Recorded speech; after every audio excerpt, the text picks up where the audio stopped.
This is the SAU Report, a program featuring interviews with the faculty, staff, students, and alumni of Southern Arkansas University in Magnolia.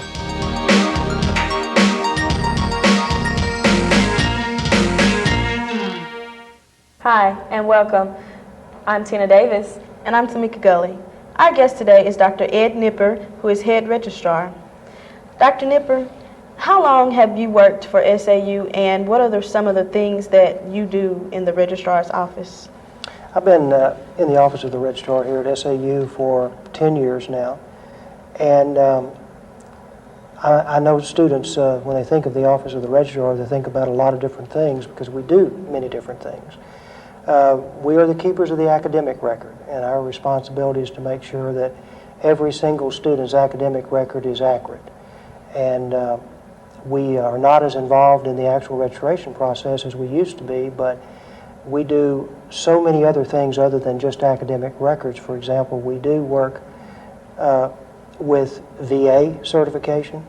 We work with what we call enrollment verification, when students need verification for loan companies that they're enrolled, or insurance companies, agencies of that nature.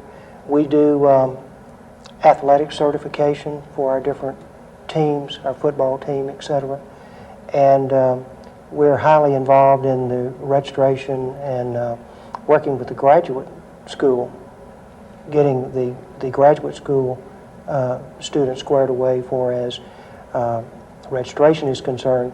And I want to be sure and not leave out the most important thing, what everybody's working towards. The goal is graduation, and it's our responsibility to do the final check to make sure everything is in order so we can graduate our students at SAU.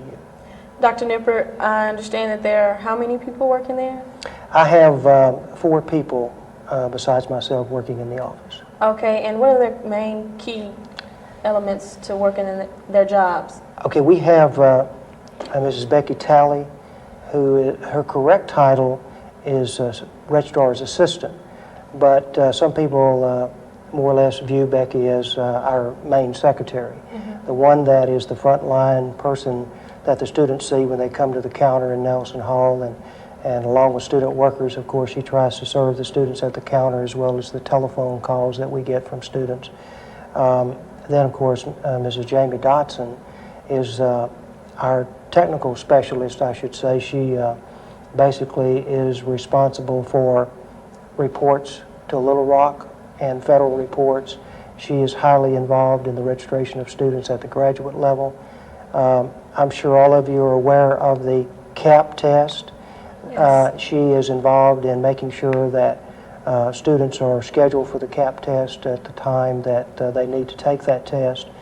And then, of course, Mrs. Deborah Sturdivant is also registrar's assistant. One area of her responsibility is transfer records. And she has to look at every single transfer student's record and add those credits to our record so that faculty members and students will have a complete transcript. In addition to that, she is our VA person. Now, I help Mrs. Sturdivant with VA, but I've become kind of the secondary person where she's really the primary person. And then Mrs. Porterfield. I'm sure everyone knows Mrs. Maxine Porterfield, and she is the assistant registrar, and obviously that's the lady that everybody looks to, so to speak, for making sure that everything is okay so that I can graduate on time. Dr. Nipper, do you employ any student workers in your office, and is there any particular type of experience or any particular skills required, or do you train them, or what? We do employ in the neighborhood of 6 to 7 student workers each fall and spring semester, and approximately 3 to 4 each summer term. We don't have any really set skills other than we would like to, as we interview student workers, we would like to know that they have some computer skills, because a lot of our work with our student workers involves putting information into the computer, filing and so forth. There's a lot of different tasks that people don't think about that are very monotonous kind of tasks, but they have to be done if we're going to have accurate records and make sure we can locate records in the proper places that we need them. And we more or less train our student workers as we go along, so there's not any absolute skills that are necessary, but we certainly like to know if they have some computer skills. Dr. Nipper, with the second summer session approaching, what are the key elements for people who are trying to get into summer school for registration? If they have already made application in our admissions office, which is obviously if you're a brand new student, that would be your first step. For example, a beginning freshman or possibly a transfer student or a returning student. That would be the first step, and then of course the next step would be to come the day of registration, which for second summer term is July the 7th. And it depends on whether you're a beginning freshman or if you're a transfer student and non-degree. Those type students actually go upstairs to our academic and advising center and are advised by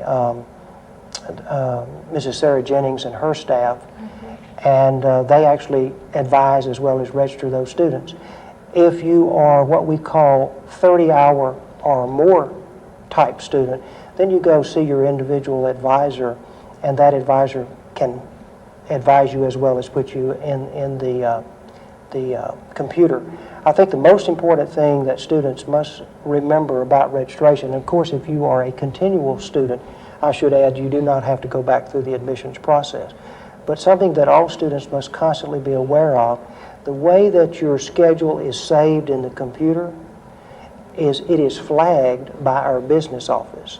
Sometimes people get that confused. That's not actually a function of my office. It's actually a function, as I said, of the business office. So when you get a printout of your schedule, it will have also your bill. And you guys have been through it. You sign one copy and turn that into our business office, and they take that particular piece of paper signed by you committing to go to this university, and that is what they use to flag your schedule in the computer so you do not get deregistered. In other words, you do not lose your schedule.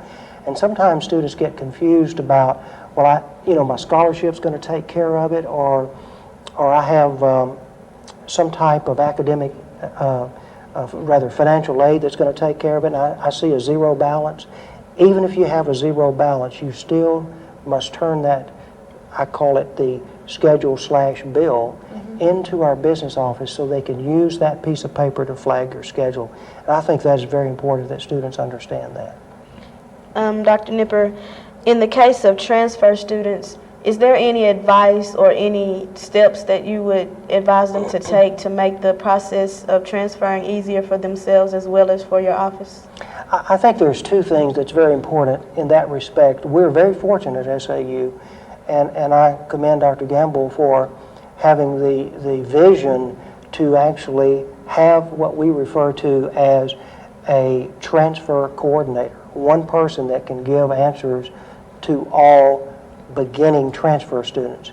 Now, after that initial transfer, obviously the deans work with those transfer students as they would any other student. But Mrs. Sarah Jennings, the lady I mentioned earlier that's upstairs in Nelson Hall in room 200, is our transfer coordinator. Now, that's extremely important because you don't get different answers from different people. You can go to Mrs. Jennings and you can get an answer that you need for is, do you think this will transfer? What about this course, etc. The other thing that's important in regard to the transfer students, we have articulation agreements with X number of schools.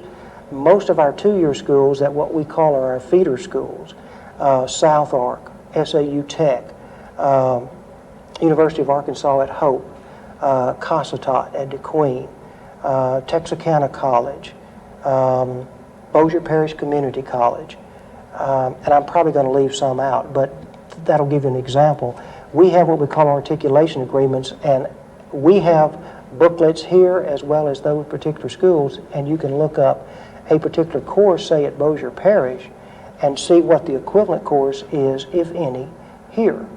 And that helps the student understand that if I take this particular course at Bossier Parish, then I'm more or less guaranteed that that will transfer because we have that agreement with that particular school. With the new location here from Overstreet to Nelson, what are some of the benefits that you've found with you being in the new building? Well, one thing that it's done for us, it's given us a little more room to operate, a little better environment to try to serve the student. And I think that's been extremely important for us simply because we were in a pretty compact area and not a lot of privacy, and we do have individual offices now and so forth. If we need to consult with a student on a particular problem, we can do that in individual offices. But I'll go ahead and mention one disadvantage that we've discovered that we are working to eliminate, and that is no one really likes coming to my office for a transcript and then discovering that they have to go back to Overstreet or to Overstreet, because that has to clear, the transcript request has to clear our business office to pay the fee. And we're working on a proposal that would more or less eliminate that particular step, so that when you came to my office, we would be able to accommodate the student without the student having to go to Overstreet. Right. We're trying, and we hope to have a proposal on the table this summer that will maybe eliminate that problem. Dr. Nipper, I know a lot of students have transcripts sent to your office, or they bring them in and then they're told that they won't be acceptable because they're not official transcripts. Can you tell us how you can go about getting an official transcript, and what's the difference between an official and an unofficial? Yeah, most universities have the policy that we have, and I say most universities, I hesitate to say all because I can't speak for all, but the majority of the ones that we deal with have the same policy we do, and that policy simply states that a transcript, unless it is in a sealed envelope with a registrar stamp on the back, and the transcript itself does not have the stamp issued to student, unless, if somebody brings one in and just hands it to us, we cannot accept it because that has more or less touched the hands of the student. Now, if it's in a sealed envelope, as I said earlier, with that registrar stamp, and the transcript does not have issued to student, we can accept it. But the policy basically is that you cannot accept an issued to student transcript, because what is said by that particular stamp is that that particular student has handled that transcript. Now, we don't suspect really, you don't think much about a transcript that's not a true transcript, but every single meeting that I go to, some university has had a problem with a transcript that's not a true transcript. So that's why the policy's in place. And that's why you'll hear us speak in terms of we must have a transcript sent directly from another university. Again, we'll accept it in a sealed envelope if we have that seal on the back of that envelope. And again, it does not have issued a student on the transcript itself. And that's a policy, by the way, of our admissions office, basically, as well as my office, because we just want to protect the standards and so forth that we have. Now, a little side note to your question, we have two types of transcripts, actually three types of transcripts. One, we have an advising transcript. That's the one that you don't have to pay for, that you come in, or your advisor can come in and request it for internal purposes only, and we'll stamp it.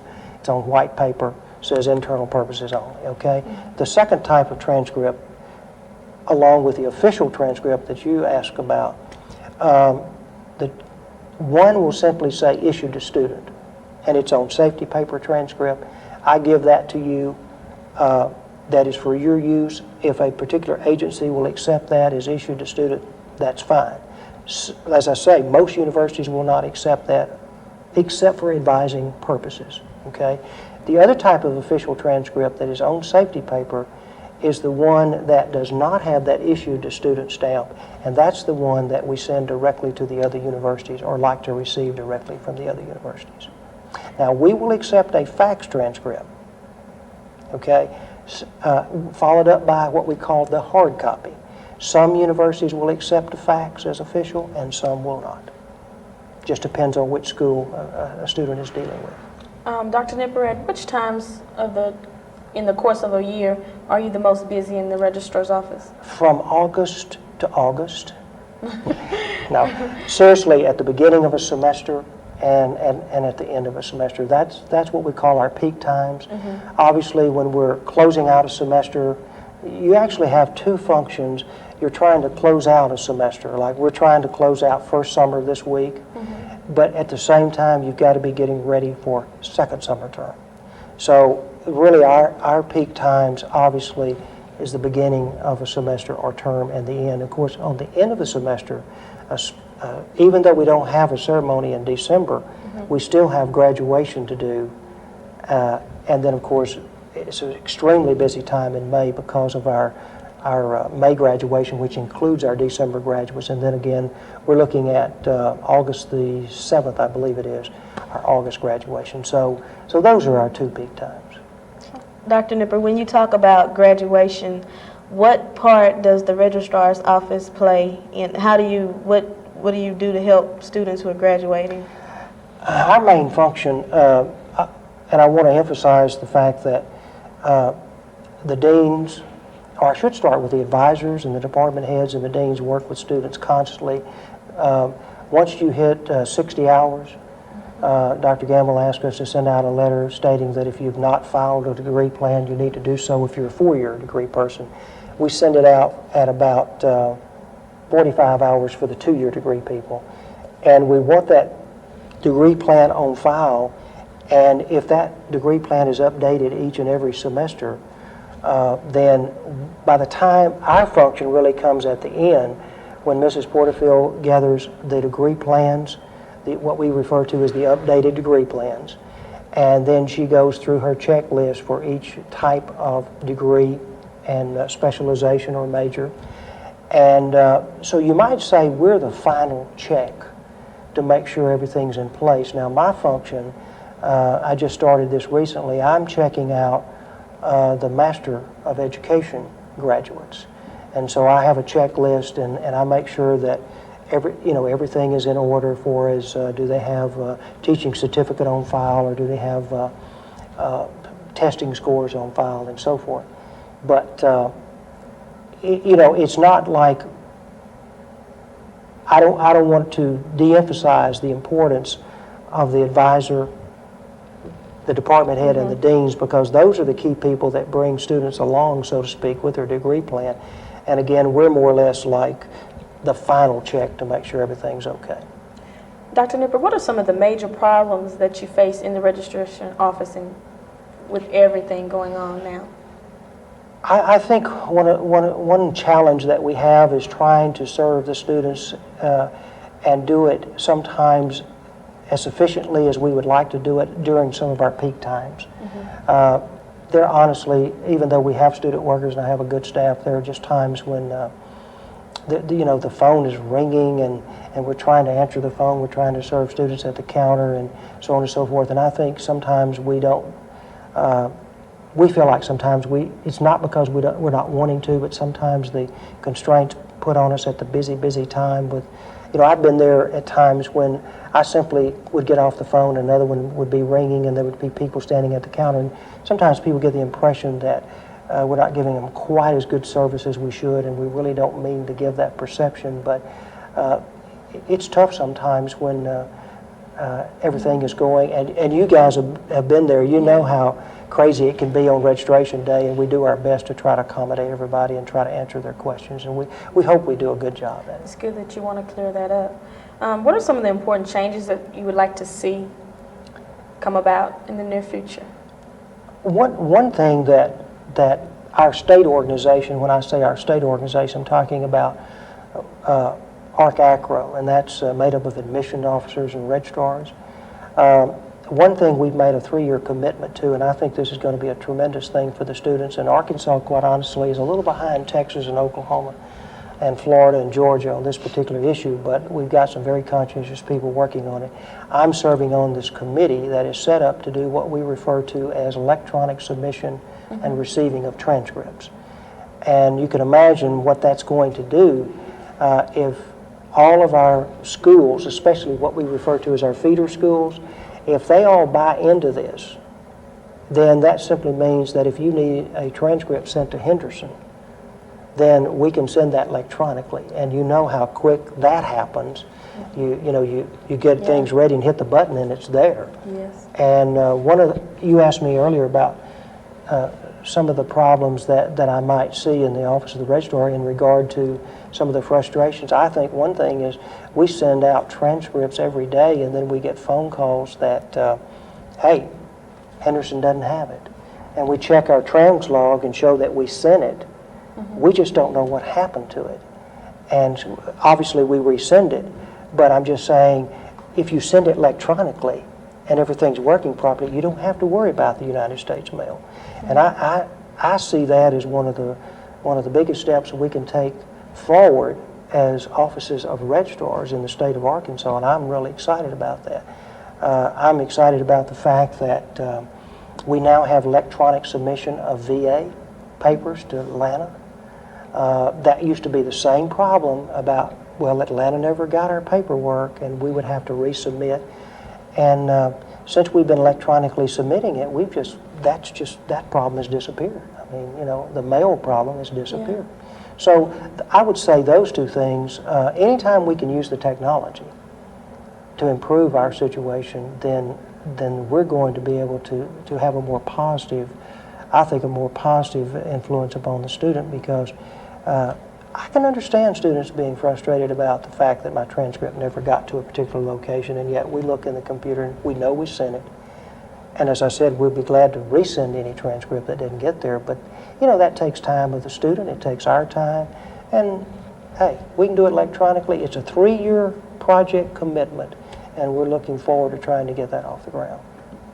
Dr. Nipper, you said that you can now send it electronically, so you can send it by email. Would you advise students, I know this is an easier process, but would you advise students to try to do it by email, or would you advise them to come do it personally? There is some question about email being accepted by all universities. For example, if you wanted to request a transcript, I think you guys know that you either send a written request in by regular mail or you come by the office and fill out a form.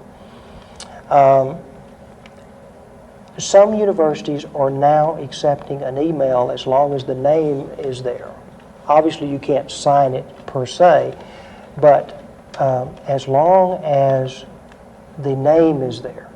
Some universities are now beginning to accept that as the request. And I'm comfortable with that. Once again, as we're set up right now, the fee obviously would be needed before we could actually do the request. Now we're working on a proposal that may eliminate an individual type fee. Really have not gotten that proposal on the table yet, so I won't say anything beyond that, but we are looking at eliminating an individual fee for a transcript, which will also speed up the process. But I think email is a way now that we can use the new technology to benefit the student via transcript request. Dr. Nipper, for those who have been out of high school for some years now, how can they get their transcripts or any information from the school? What techniques do they use? Most of the former students call us. Mm-hmm. That's their number one way. They call us, and of course, we indicate to them that if they will submit a written request, and we tell them what the fee happens to be, and then we'll be glad to do the request. The email, of course, is becoming, as we just talked, that's becoming much more popular for students that maybe. I just got one in this morning from a student, and I think the email is becoming the most popular way for former students to secure a transcript. It's faster than writing a letter, and sometimes, to be perfectly honest about it, sometimes we simply do not get a request. And the problem with that is sometimes a person will address just Southern Arkansas University or Henderson State, and they do not specify the Office of Registrar or the admissions office. So it happens sometimes we simply don't get it. But the email, I think, is a good avenue. Well, thank you for being here today. I'm Tina Davis. And I'm Tamika Gulley. Thanks for watching.